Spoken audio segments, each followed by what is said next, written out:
வணக்கம். மார்ச் 5ஆம் தேதி இன்னைக்கான முதல் பதிவு. பங்குச்சந்தையில் நடந்த சில விஷயங்களை விரைவாக பார்க்கலாம்.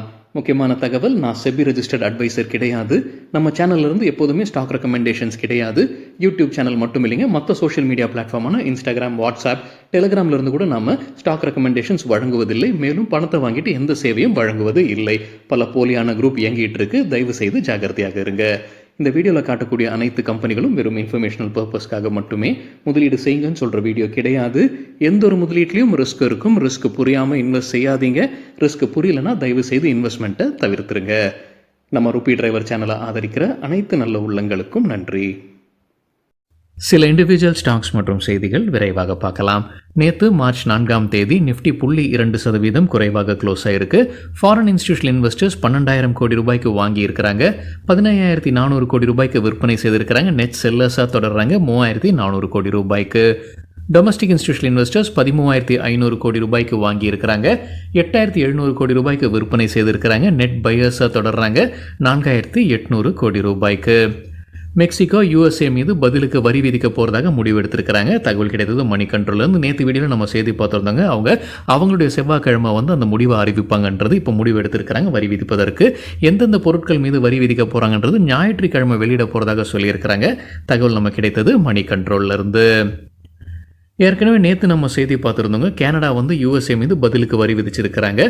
அதே போல் சைனாவும் கூடுதலாக 15% வரி விதிச்சிருக்கிறாங்க. USAவோட சில ப்ராடக்ட்ஸு, குறிப்பாக US ஃபார்ம் ப்ராடக்ட்ஸ்க்கு, சிக்கன், போக், சோய், பீஃப் போன்ற பொருட்களுக்கு அவங்க கூடுதலாக 15% வரி விதித்திருப்பதாக மணி கண்ட்ரோலில் தகவல் கொடுத்துருக்குறாங்க. வாரன் பஃபெட் ட்ரம்ப் டாரிஃப்க்கு எதிராக பேசியிருக்கிறாரு. இது ஒரு வகையான போர் தான் சொல்லியிருக்கிறாரு. உள்ளூர் மக்களே இது பாதிப்பதற்கான வாய்ப்புகள் இருக்குது, இன்ஃப்ளேஷன் அதிகமாவதற்கான வாய்ப்பு இருக்குன்னு சொல்லியிருக்கிறாரு வாரன் பஃபெட். தகவல் நம்ம கிடைத்தது மணி கண்ட்ரோல்லேருந்து. NSE FNO கான்ட்ராக்ட்ஸ் உடைய கடைசி நாளை மாற்றுறாங்க. அதாவது வியாழக்கிழமை எக்ஸ்பயர் ஆகக்கூடிய வீக்லி மற்றும் மந்த்லி கான்ட்ராக்ட்ஸ் இப்போ இருக்கிறதுங்க. அதை திங்கக்கிழமையாக மாற்றுறாங்க. மணி கண்ட்ரோல்லேருந்து கிடைத்தது. ஏப்ரல் 4ஆம் தேதியிலேருந்து இதை நடைமுறைப்படுத்துகிறாங்க. ட்ரம்ப் டாரிஃப் காரணமாக இந்தியாவில் இருக்கக்கூடிய எந்தெந்த ஆட்டோ ஆன்சிலரி ஸ்டாக்ஸ்க்கு பாதிப்பு இருக்குன்னு NDTV ப்ராஃபிட்டில் ஒரு பட்டியல் கொடுத்துருக்காங்க. பாரத் ஃபோர்ஜ் கிட்டத்தட்ட USலேருந்து வரக்கூடிய வருவாய், அவங்களுடைய ஒட்டுமொத்த வருவாயில் 25% 30% கான்ட்ரிபியூஷன் இருக்குது. சோனா BLW ப்ரிசிஷன் ஃபோர்ஜிங்ஸ் 43% அவங்களுடைய வருவாய் நார்த் அமெரிக்காவிலேருந்து வருது. மெக்சிகோவில் ஒரு சிறிய அசம்பிளி பிளான்ட்டும் வைத்திருக்கிறாங்க.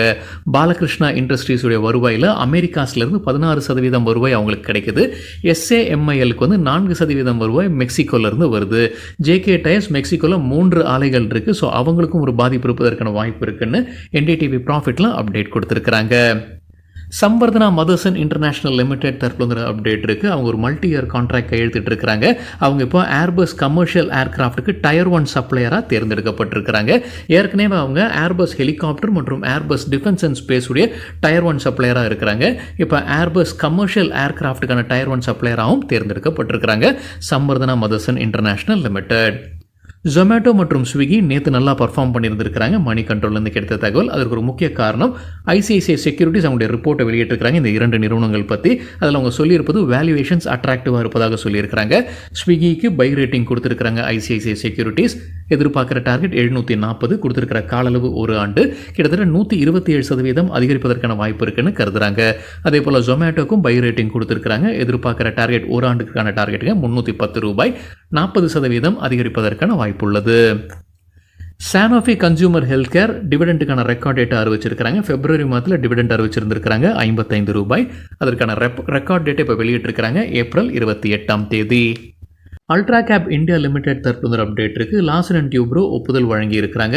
அல்ட்ரா கேப் அவங்களுடைய ப்ராடக்ட்ஸ் இப்போ லார்சன் அண்ட் டியூப்ரோக்கு விற்பனை செய்ய ஆரம்பிப்பாங்க. HBL இன்ஜினியரிங் தரப்புல அப்டேட் இருக்குது. வெஸ்ட் சென்ட்ரல் ரயில்வே கிட்டேருந்து கவச் சம்பந்தமான ஒரு ஆர்டர் கிடச்சிருக்கு. ₹148 கோடி மதிப்பிற்கான ஆர்டர் இது. அம்புஜா சிமெண்ட்ஸ் குறித்து மணி கண்ட்ரோல்லேருந்து கிடைத்த ஒரு தகவல். அதானி குரூப் கம்பெனி அவங்க ஓரியன் சிமெண்ட்டை வாங்குறாங்கன்ற செய்தி நம்ம முன்னே பார்த்துருந்தாங்க.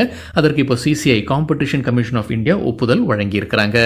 அதே போல் JSW எனர்ஜிக்கும் காம்படிஷன் கமிஷன் ஆஃப் இந்தியா ஒப்புதல் வழங்கியிருக்கிறாங்க.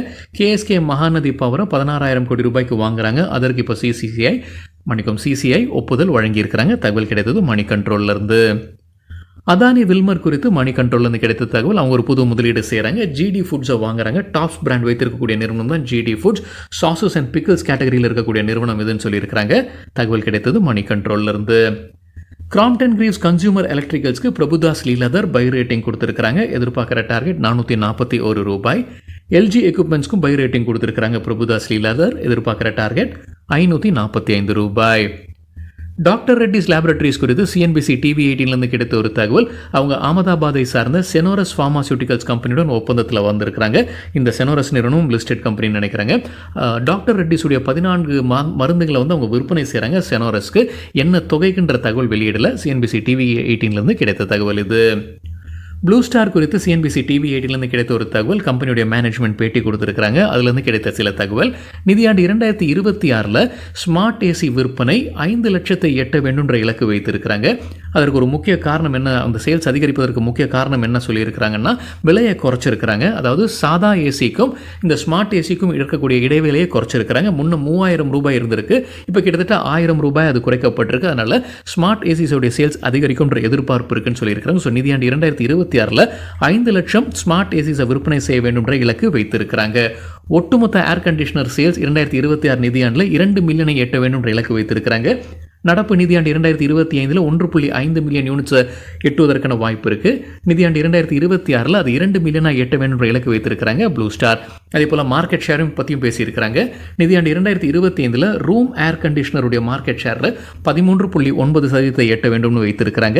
நிதியாண்டு 2026 15.5% மார்க்கெட் ஷேரை இந்த ரூம் ஏர் கண்டிஷனரில் எட்ட வேண்டும்னு இலக்கு வைத்திருப்பதாக சொல்லியிருக்கிறாங்க. பிபி ஃபின்டெக் பாலிசி பஜார் நடத்தக்கூடிய நிறுவனம் மணி கண்ட்ரோல்லேருந்து கிடைத்த ஒரு தகவல். அவங்களை குறித்து சிஇஓ யாஷ் தையா செபிக்கு அபராதம் கட்டி ஒரு கேஸை செட்டில் பண்ணியிருக்கிறாரு. ₹9.42 லட்சம் பணத்தை கட்டிட்டு செட்டில் பண்ணியிருக்கிறாரு. இன்சைடர் ட்ரேடிங் கேஸ் தான் இது. அந்த குற்றத்தை ஏற்றுக்கவும் இல்லை மறுக்கவும் இல்லை. அந்த பணத்தை கட்டி அந்த கேஸை முடிவுக்கு கொண்டு வந்திருக்கிறாருன்னு மணி கண்ட்ரோலில் தகவல் கொடுத்துருக்குறாங்க. டைட்டன் குறித்து மெக்வரி என்ன ரேட்டிங் கொடுத்துருக்காங்க, தொடர்ந்து அவுட் பர்ஃபார்ம் ரேட்டிங் கொடுத்துருக்காங்க. எதிர்பார்க்குற டார்கெட் ப்ரைஸை குறைச்சிருக்கிறாங்க. புது டார்கெட் ப்ரைஸ் ₹4000. அப்போலோ ஹாஸ்பிட்டல்ஸ் தரப்பு அப்டேட் இருக்குது. ஹைதராபாத்தில் ஒரு முதலீடு செய்கிறாங்க. ₹250 கோடி அடுத்த 3 ஆண்டிற்குள்ளால் ஒரு ஆன்காலஜி சென்டர் அமைக்கிறாங்க. ஏற்கனவே இது போன்ற ஒரு சென்டர் சென்னையில் இருக்குது. நிதியாண்டு 2028 இந்த புது ஆன்காலஜி சென்டர் ஹைதராபாத்தில் அமைப்பது குறித்து அவங்க பிளான் வைத்திருக்கிறாங்க அப்போலோ ஹாஸ்பிட்டல்ஸ். கிராசம் இண்டஸ்ட்ரீஸ் குறித்து மணி கண்ட்ரோல்லேருந்து கிடைத்த ஒரு தகவல். ஆதித்யா பிர்லா குரூப் கம்பெனி இவங்களுடைய பெயிண்ட் உற்பத்தி ஆலையில் கமர்ஷியல் ப்ரொடக்ஷனை துவங்கி இருக்கிறாங்க. நேற்று மார்ச் 4 மகாராஷ்டிராவில் இருக்கக்கூடிய ஆலையில் தான் இந்த உற்பத்தியை துவங்கி இருக்கிறாங்க. இது பிர்லா ஓப்பஸ் பெயிண்ட் அவங்களுடைய தான். அந்த கம்பெனியுடைய ஆலையில் தான் அவங்க கமர்ஷியல் ப்ரொடக்ஷனை துவங்கி இருக்கிறாங்க. என்ன உற்பத்தி திறன் இருக்குது? வாட்டர் பேஸ் பெயிண்ட் ஆண்டு ஒன்றிற்கு 180 மில்லியன் லிட்டர்ஸ் உற்பத்தி செய்ய முடியும் MLPA. Distemper 20 MLPA. Solvent base paint 30 MLPA கெப்பாசிட்டியில் இருக்குன்னு சொல்லியிருக்கிறாங்க மணி கண்ட்ரோல் செய்தி. ஜிஇ வர்னோவா தற்போது அப்டேட் இருக்கு. கம்பெனிக்கு 3 ஆர்டர்ஸ் கிடைச்சிருக்கு. ₹500 crore power grid corporation of India கிட்ட இருந்து டிரான்ஸ்ஃபார்மர்ஸ் மற்றும் ரியாக்டர்ஸ்க்கான ஆர்டர் இது. வால்சந்த் நகர் இண்டஸ்ட்ரீஸ் குறித்து சிஎன்பிசி டிவி 18 கிடைத்த ஒரு தகவல். கம்பெனி ₹16 கோடி முதலீடு செய்து ஒரு ஸ்டார்ட் அப் நிறுவனத்தை வாங்குறாங்க. 60.3% ஸ்டேக் அந்த டிஃபென்ஸ் ஸ்டார்ட் அப் ஐசிட்டா அப்படின்ற நிறுவனத்தில் அவங்க வாங்கியிருக்கிறாங்க. 60.3% stake. State Bank of India தரப்புல அப்டேட் இருக்குது. அவங்க ஒரு ஜாயிண்ட் வெஞ்சர் வச்சிருக்காங்க. ஜியோ பேமெண்ட்ஸ் பேங்க் லிமிடெட்ல அவங்களுடைய ஜாயிண்ட் வெஞ்சர் இருக்குது. அவங்களுடைய ஷேர்ஸை முற்றிலுமாக விற்பனை செய்கிறாங்க. 7.9 கோடி ஈக்விட்டி ஷேர்ஸை விற்பனை செய்து அந்த ஜாயிண்ட் வெஞ்சர்லேருந்து வெளியேறாங்க. யார் வாங்குறாங்க? ஜியோ ஃபினான்ஷியல் சர்வீசஸ் லிமிடெட் தான் வாங்குறாங்க. ₹104.5 கோடி இந்த டிரான்சாக்ஷன் நடக்க இருக்குன்னு ஸ்டேட் பேங்க் ஆஃப் இந்தியா சொல்லியிருக்கிறாங்க. அதே போல் ஜியோ ஃபினான்ஷியல் தரப்புல ஒரு அப்டேட் கொடுத்துருக்காங்க. தற்போது அவங்க ஜியோ பேமெண்ட்ஸ் பேங்க்ல 82.17% ஸ்டேக் வைத்திருக்கிறாங்க. இப்போ கூடுதலாக ₹104.54 கோடி செலவு செய்து ஸ்டேட் பேங்க் ஆஃப் இந்தியாவுடைய அனைத்து ஷேர்ஸையும் வாங்க இருப்பதாக ஜியோ ஃபினான்ஷியல் தரப்புலேருந்தும் தகவல் கொடுத்துருக்காங்க. வாரி டெக்னாலஜிஸ் தரப்பு அப்டேட் இருக்குது. வாரி ரெனியூபிள்ஸ் டெக்னாலஜிஸ் கிட்ட இருந்து உங்களுக்கு ஒரு ஆர்டர் கிடைச்சிருக்குன்னு சொல்லியிருக்கிறாங்க. HPCL, BPCL மற்றும் இந்தியன் ஆயில் நேற்று நல்லா பர்ஃபார்ம் பண்ணியிருந்திருக்கிறாங்க. 6% அதிகரிச்சிருக்குன்னு மணி கண்ட்ரோலில் அப்டேட் கொடுத்துருக்காங்க. அதற்கு முக்கிய காரணம் என்ன சொல்லியிருக்கிறாங்கன்னா, ஆயிலுடைய விலை கீழே போயிருக்கு. அதற்கு என்ன காரணம்? ஆயில் விலை கீழே போனதற்கு டொனால்ட் ட்ரம்ப் US அதிபர் மிலிட்ரி எய்டை உடனடியாக நிறுத்தி இருக்கிறாரு யுக்ரைனுக்கு. அதே போல் வரி விதிச்சிருக்கிறாரு கனடா, சைனா மற்றும் மெக்சிகோ மீது. அதே போல் OPEC Plus organisation of petroleum exporting countries alliance அவங்க ஆயில் உற்பத்தியை அதிகமாக்க முடிவு எடுத்திருக்கிறாங்க. இந்த காரணங்கள் காரணமாகத்தான் ஆயில் ப்ரைஸ் கீழே போயிருக்கு. அதனால் HPCL, BPCL, இந்தியன் ஆயில்லாம் நல்லா பர்ஃபார்ம் பண்ணியிருந்திருப்பதாக மணி கண்ட்ரோலில் தகவல் கொடுத்துருக்குறாங்க. ரிலையன்ஸ் இண்டஸ்ட்ரீஸ் பத்திரிகையில் வந்து ஒரு செய்தி குறித்து விளக்கம் கொடுத்திருக்கிறாங்க. ஸ்டாக் எக்ஸ்சேஞ்ச் விளக்கம் கேட்டிருந்திருக்கிறாங்க. என்ன செய்தி? மத்திய அரசு 125 கோடி ரூபாய் அபராதம் விதிப்பதற்கான வாய்ப்பு இருக்கு.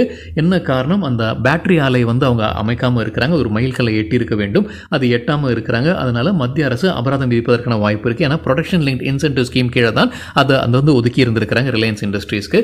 அது அந்த மைல் ஸ்டோனை எட்டாதனால அபராதம் விதிப்பதற்கான வாய்ப்பு இருக்குன்னு செய்தி நாமளும் பார்த்திருந்தோம். இப்போ ரிலையன்ஸ் இண்டஸ்ட்ரீஸ் தரப்புல இருந்து விளக்கம் கொடுத்திருக்கிறாங்க. நம்ம நேர் ஒருவர் வந்து அதற்கு கமெண்ட்டும் சொல்லியிருந்தார். 125 கோடி ரூபாயெல்லாம் ரிலையன்ஸ் இண்டஸ்ட்ரீஸ்க்கு ஒரு பணமே இல்லை அப்படின்ற மாதிரி.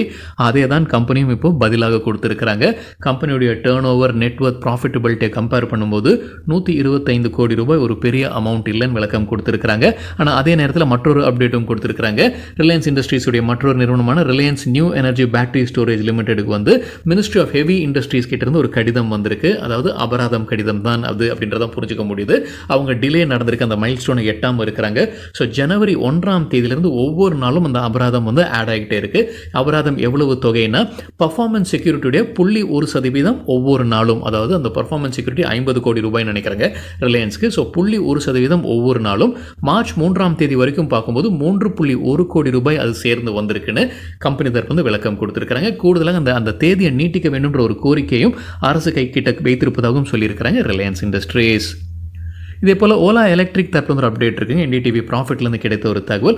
அவங்களும் இதே ப்ரொடக்ஷன் லிங்க்ட் இன்சென்டிவ் ஸ்கீம் கீழே அந்த செல் உற்பத்தி ஆலையை வந்து உடனடியாக அவங்க அமைத்திருக்க வேண்டும், அந்த மைல்கல்லை எட்டியிருக்க வேண்டும். அவங்க சைட்லையும் தாமதம் இருக்குது அப்படின்ற மாதிரி தான் தெரியுது. ஆனால் சில தினங்களுக்கு முன்னாடி நம்ம செய்தி பார்த்துருந்தோம். ஓலா எலக்ட்ரிக் வந்து இந்த உற்பத்தி ஆலையில் ப்ரொடக்ஷன் வந்து ஏப்ரலில் ஆரம்பிப்பதற்கான வாய்ப்புகள் இருக்குன்னு நம்ம செய்தியாக பார்த்துருந்தோம். ராஜேஷ் எக்ஸ்போர்ட்ஸ் மற்றொரு நிறுவனம், அவங்க மீதும் அபராதம் விதிப்பதற்கான வாய்ப்பு இருக்குது.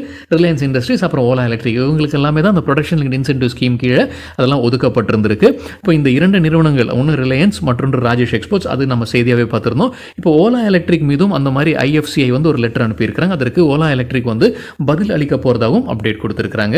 தகவல் நமக்கு கிடைத்தது என்டிடிவி ப்ராஃபிட்லேருந்து. கெய்னர்ஸ் வித் ஹை வால்யூம் பட்டியலை விரைவாக பார்க்கலாம். இது நேற்றுக்கான டேட்டா. ஹை வால்யூம்னு எப்படி சொல்கிறோன்னா, நேற்று வால்யூமுடன் கடந்த 10 நாளைக்கான ஆவரேஜ் வால்யூமை ஒப்பிடும்போது 100% மேலே இருக்கிற சில ஸ்டாக்ஸ் கெய்னர்ஸ்னு சொல்லும்போது நேற்று ஷேர் ப்ரைஸ் அதிகரித்திருக்க வேண்டும். எம்பிஎஸ் 18% ஷேர் பிரைஸ் அதிகரித்தது, 678% வால்யூம் அதிகரித்தது. சுந்தரம் கிளேட்டன் 18% ஷேர் பிரைஸும் 538% வால்யூம் அதிகரிப்பு. இந்தியா சிமெண்ட்ஸ் 15% ஷேர் பிரைஸ் உயர்ந்தது, 463% வால்யூம் அதிகரித்தது. Concord biotech 15% share price, 563% volume. Manorama industries 14% share price உயர்ந்தது, 276% வால்யூம் அதிகரித்தது. Sun Pharma advance research company 13% share பிரைஸும் 414% வால்யூம் அதிகரிப்பு.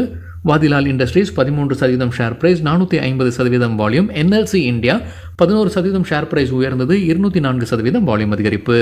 பாரத் டைனமிக்ஸ் 7% ஷேர் பிரைஸ் அதிகரித்தது, 173% வால்யூம் அதிகரிப்பு.